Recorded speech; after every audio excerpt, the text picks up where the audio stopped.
It's late spring 1920. Women are still fighting to get the right to vote.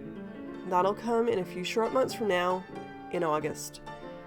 In the meantime, you've just walked out of the movie theater and you're full of energy, excitement, and determination. You just watched Olive Thomas grace the screen as Ginger King, a young woman who's bored with her life and aches for a more glamorous life. She wants to move on from her current boyfriend and go on bold adventures. This character gives you inspiration to break free from your strict Victorian parents. World War I has ended, and the world has survived the flu pandemic of 1918. And you want more out of life. You want to dance, drink, dress the way you feel, and get wild. You and many other women are feeling the same at this very moment. It was time to break free and become rebellious young women in the 1920s. Let's all go on that journey together.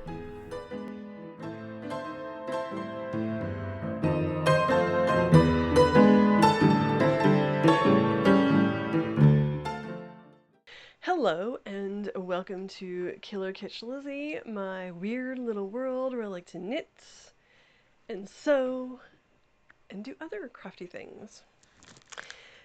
I was going to start this video out with me doing the Charleston, but I didn't want to subject anyone to that, so instead I've dressed as a flapper. Now, as you would have figured out from the intro to this video, I'm going to be talking about the rebellious young women of the 1920s, also known as flappers. But before I delve into that, I just wanted to say some words that I think help describe them.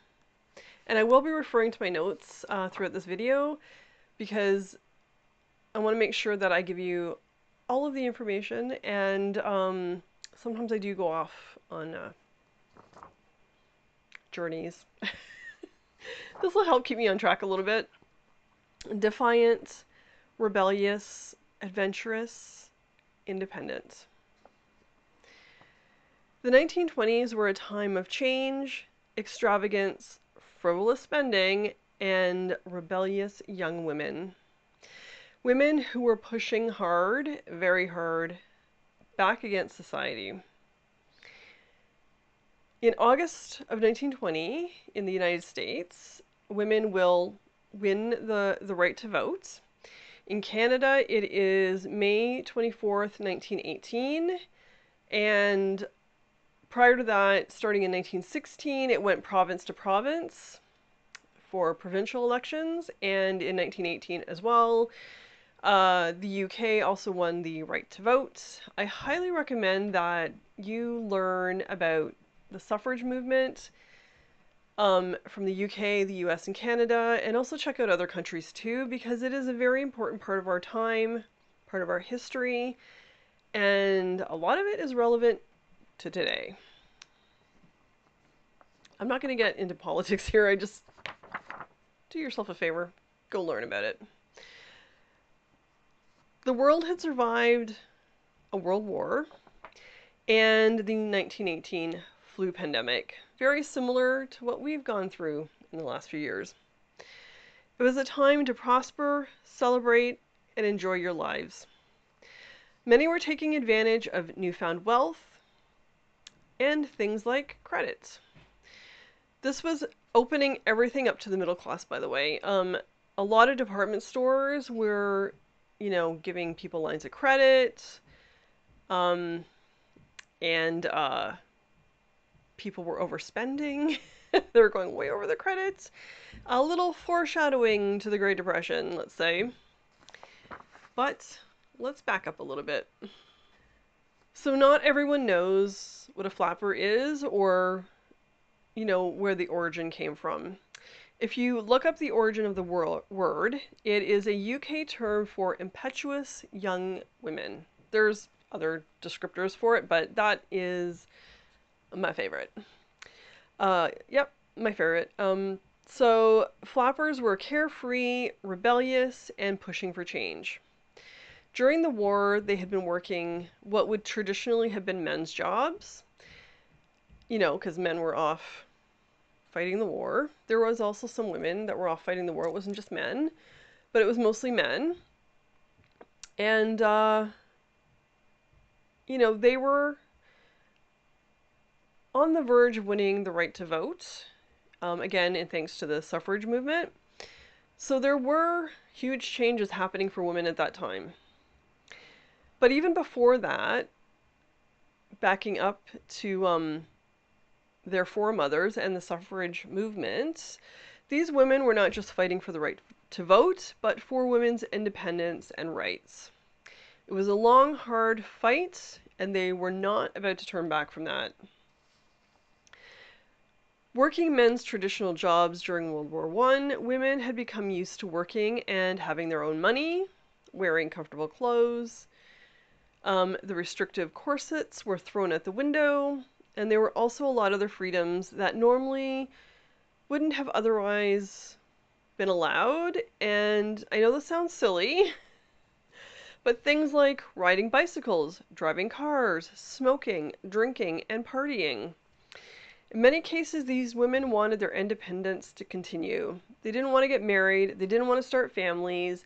They didn't want to settle down. They wanted to enjoy their lives. Also around that time, fashion was beginning to change a lot. We went from restrictive Victorian corseting and multiple layers of clothing, and then during the Edwardian time period, hems started coming up, garments were looser, there was still corseting, but not as restrictive, and more bare skin was showing. It was more extravagant looking in some cases. This is where the flapper garment evolved from, right? Was the Edwardian style. Yeah, and clutch your pearls, hems started coming up, right? Which, I mean, oh no, showing your ankles. uh, and these women wanted, to break free from restrictive Victorian lifestyles, the lives of their parents, right? They wanted to go on adventures and see the world. These changes had already begun a couple of years before a movie that came out called The Flapper. It came out in 1920. May of 1920. It starred Olive Thomas, and YouTube, actually, I'm going to put a link over on Patreon, but YouTube, actually I'll put one in the show notes below as well, but there is actually a copy of this movie over on YouTube. It's not the best copy, but I do recommend you watch it. Yeah, and it's just, as I mentioned, there, were the staunch Victorian ideals. They were not open to these changes. They'd already gone through a lot of changes, because of the war, because of the flu pandemic, and they just, they didn't want more changes, right? They just, they wanted things to stay the same. But, the younger generation didn't want things to stay the same. They wanted to evolve. And these young women were not holding back. They were starting to see things that made them happy, brought them joy, excitement. That was the thing they were really aching for, was the excitement. There were many factors, a few I've already mentioned, that started this lifestyle change. There was more money and more modernization, way more modernization than even 10 years before, 20 years before.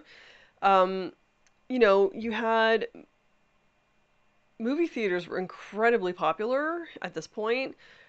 They had, they had record players, or phonographs. Cars were easily acquired at this point. And, in many cases, these young women had their own spending money for the first time in their lives. They weren't depending on allowances from their parents. And this also meant they didn't have to abide by anyone else's rules. They had money to do whatever they wanted with. They could go out and party, they could buy clothes, they could go to the movies, they could do whatever they wanted. Along with the rising hemlines came the availability of makeup, something we take for granted today. Until this point in time, you'd only see makeup in theater or in movies, right? However, women began wearing rouge and lipstick and things like mascara. And this was a huge sign of rebellion. And the reason for that was, in the eyes of everyone else, women who wore makeup were considered sex workers. And, you know, there was a nasty reputation that came with it, right?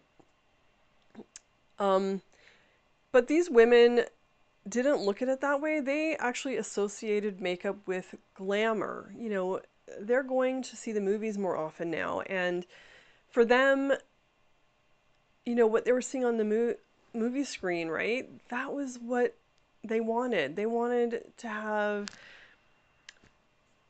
that glamour. They wanted to have that style. They wanted to look like what they were seeing on the screen. And because of this, you're going to start seeing companies jump in on that, right? Such as Maybelline, Mary Garden, Colgate, Helen Rubinstein, and Elizabeth Arden. And then reluctantly, you know, these young women would go into department stores where they're spending a lot of money, and they started requesting makeup. And, you know, reluctantly, the department stores gave in and started to sell cosmetics. And again, clutch your pearls, because there was a lot of, you know, older women, wives, you know, middle-class women in that society who did not like it. But at that point, you know, a lot of the younger girls and women and men were spending quite a bit of money in department stores. It was convenient now. They didn't have to wait to have garments made. They could go into a department store and buy something. So another very large factor in this newfound excitement in life was prohibition. You know, it was illegal to go into an establishment and buy alcohol. You know, this also had this, you know, sense of danger attached to it, right? Danger, excitement. Oh, what if we get caught, right? And, you know, you're being naughty, you know, walking around with a Mickey in your garter belt, right? Under your dress. Getting a password for a local booze can, going and partying there, dancing the hours away, right? So, yeah, that really fueled it. Really fueled that fire. And then there was the music too, right? At this point, the jazz age is, you know, in full swing, right? A lot of jazz clubs have opened up. Some of them underground jazz clubs, some of them not underground. But I think the underground jazz clubs were the more exciting ones because, of course, they're serving alcohol. And, you know, women are now dancing. Again, it's sort of a taboo thing, right? Unless you're doing like ballroom style dancing, you know, doing the Charleston or any of the other popular dances at the time, you know, going all out, being carefree on the dance floor, you know, dancing with whoever you want, you know, not carrying around your little booklet and having men sign up into your dance card, right? So music was a major influence on flappers and their style and their attitude, right? There were a few what would be considered flapper jazz singers, and one of the most well-known at the time was someone called Marion Harris. By the mid-1920s, the flapper era was in full swing, and women were now bobbing their long hair. Unlike what I've done, I've pinned it up. But they were going into barbershops and getting it all cut off. And this, again, was another way for them to rebel against, you know, their parents and society, right? But this is not where a rebellion ended. Especially when it came to,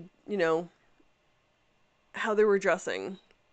Many women at the time had either abandoned stockings, that whole no bare skin thing, or they're rolling them down. And also on the bare legs, they were either painting a seam up the back or, arts of work on the fronts of their legs and knees and shins, right? And some of it, I have a few photos. I'm going to pop them up. Some of that artwork was stunning, like just absolutely beautiful. I know it was temporary, but it was beautiful. And then, another thing that started to happen was, now they would be hidden. They wouldn't be where anyone could see them, but there were women starting to get tattooed at that point. Now, prior to this, if there was a tattooed woman, they were probably part of a circus, or this terminology is not really cool now, but freak show, right? And, this now became like women were getting tattooed in places where, family members, especially parents, were not going to see it, right? Their little secret. As also they've gotten rid of their corsets, and instead they're now wearing camisoles and French knickers, as well as they're using wrappings to flatten out their chest.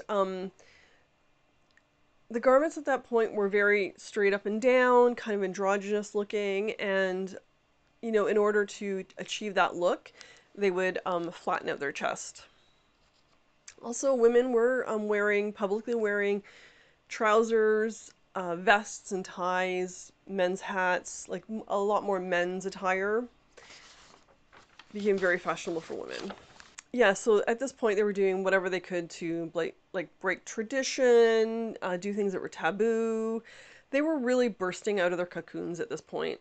And also, I know we call them flappers, but at the time they were being called modern women. But both terms are used interchangeably. And they even though things, were scandalous for them, they'd never back down. They wanted to live that lifestyle. They felt empowered. And they wanted to keep that feeling. And also, a thing I just wanted to mention, I know they say that there are 4 waves of feminism. The first one was from mid-19th century to 1920, in part due to the suffrage movement. The second was from the 60s to 1980, like 1960s to 1980s, which I think a lot more people associate like feminism with. Then there was from 1990 to 2010s, which can also be labeled as the Riot Girl movements. And then the mid-1910s with the Me Too movement. But I personally feel that the 1920s should have been one of the waves of feminism. Also, it definitely is a sexual revolution because women were, getting away from waiting till marriage to have sex. And they were making sure that they were, living their sexual lives the same way that men were. They were very open about it. They had multiple partners. It was like a new, exciting part of their lives. But it was definitely also a sexual revolution in the 1920s.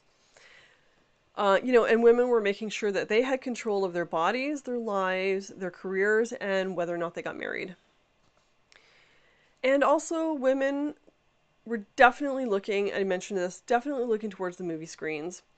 They were especially, and I totally see where this is coming from, intrigued by what certain actresses were called the vamps. And vamps definitely represented being wild and being sexual. And, it also represented control and being in control. And some of the actresses that were portraying, these types of women were actresses such as Greta Garbo, Paula Nigiri. Oh, I always do this wrong. Paula Negri, or it could be Paula Negri. Louise Brooks, Clara Bow, Theda Bara, Gloria Swanson, Joan Crawford, and we absolutely cannot forget Josephine Baker. And then a few silent films, and I'm going to put links to the ones I could find in Patreon, in the show notes below. So there were the few movies that I could find. The Vampire from 1913, starring Theda Bara. Cleopatra from 1912, starring Helen Gardner. The Reincarnation of Karma, also from 1912, starring Rosemary Thebe. A Fool There Was from 1914, starring Theda Bara, and then The Devil's Daughter from 1950, also starring Theda Bara. The Fool there is not a great copy over on YouTube. Unfortunately, a lot of Theda's movies are gone. They were lost, so I would love for somebody to find them. Now, there was also some very well-known news articles written at the time. One of them was from 1922, and it was written by Ellen Wells, and it was called A Flapper's Appeal to Parents, and I'm going to have links again for that.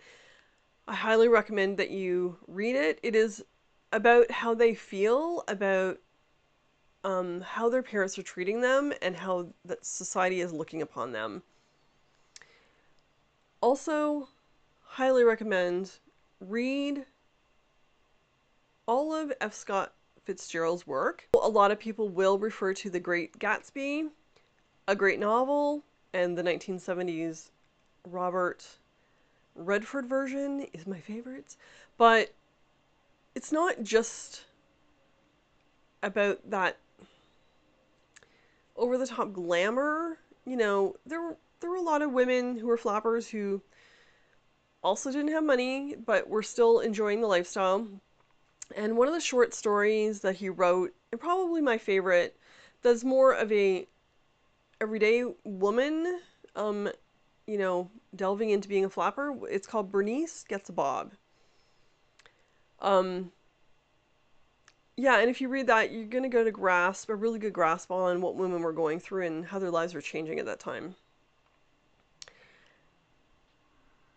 And of course, I can't talk about flappers or the rebellious women of the 1920s without my own obsession with the 1920s. I have mentioned this in other videos, but when I was a kid, I was obsessed with flappers. Now, part of it had to do with my great-grandpa Bill. He had a bunch of original Eaton catalogs, and then eventually, I don't know where they went, but he did buy 2 reproductions. One's a Victorian catalog, and oh, these books are heavy. And there was a 1927 reproduction catalog that he bought, which when he passed away, I inherited both of those catalogs. I would love to know where the originals went.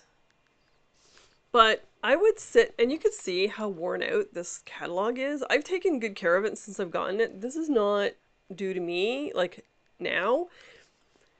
This catalog got really worn out because I was so obsessed with this catalog that I don't want to open it too much because I'm worried the glue is gone and the pages might come out, but I would spend hours and hours looking through this catalog. Not just the clothing. I would be looking at the housewares, the shoes. Oops, the shoes. Like, there's a lot in this catalog. And I also did a video about this catalog, so I'm going to link that because I do a more in-depth look through this catalog. The accessories, and that fueled my intrigue and desire and wanting to be a flapper. I mean, I used to bug my mom all the time, like, to dress me as a flapper. And I gotta tell you, that catalog is partly what started it. Now, at the time, I was young, so I didn't really understand what an actual flapper was. but I wanted to look like one. I wanted to dress one. I was obsessed with them. Obsessed. And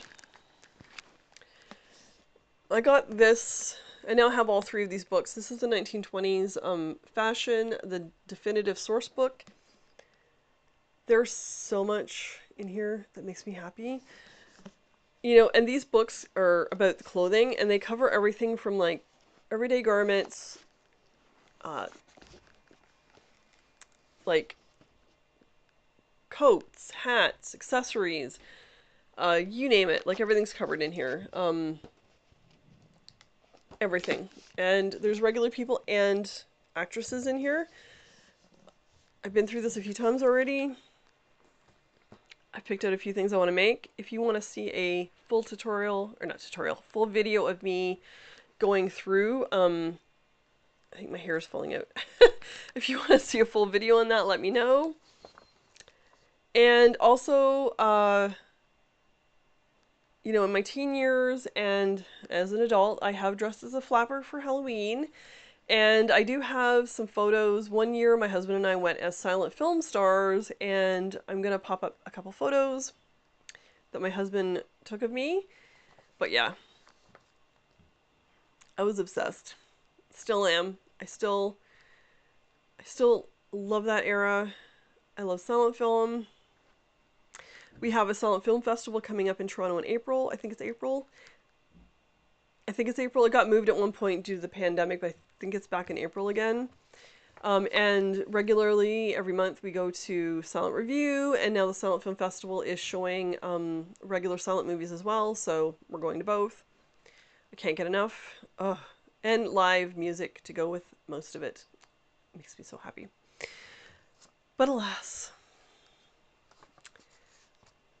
I will begin to wrap up this video. It's going to be a long one. But yeah, the lifestyle of extravagance, luxury, and overspending wouldn't last forever. In October of 1929, when the stock market crashed, it not only erased many people's fortunes, but put many people who were already way over their credit limits in dire straits. Like, they were already in debt, now it was even worse. Because a lot of people also lost their jobs, so they had no way to pay that credit back. The flapper culture quickly vanished due to the Great Depression, and no one could afford the lavish lifestyle any longer. In the 1930s, partying, expensive clothes, cars, and overindulgence were just a memory of the past. So, I have a few additional links that I'm also going to put over on Patreon. Those will also include A Flapper's Appeal to Parents, Flapper Jane by Bruce Bliven, and if I have any others, I'll link them over on my Patreon. So I hope you enjoyed that video. If you like this type of video, please give me a thumbs up. Please subscribe, comment below. Nice comments only. And until next time, stay kitschy. Bye!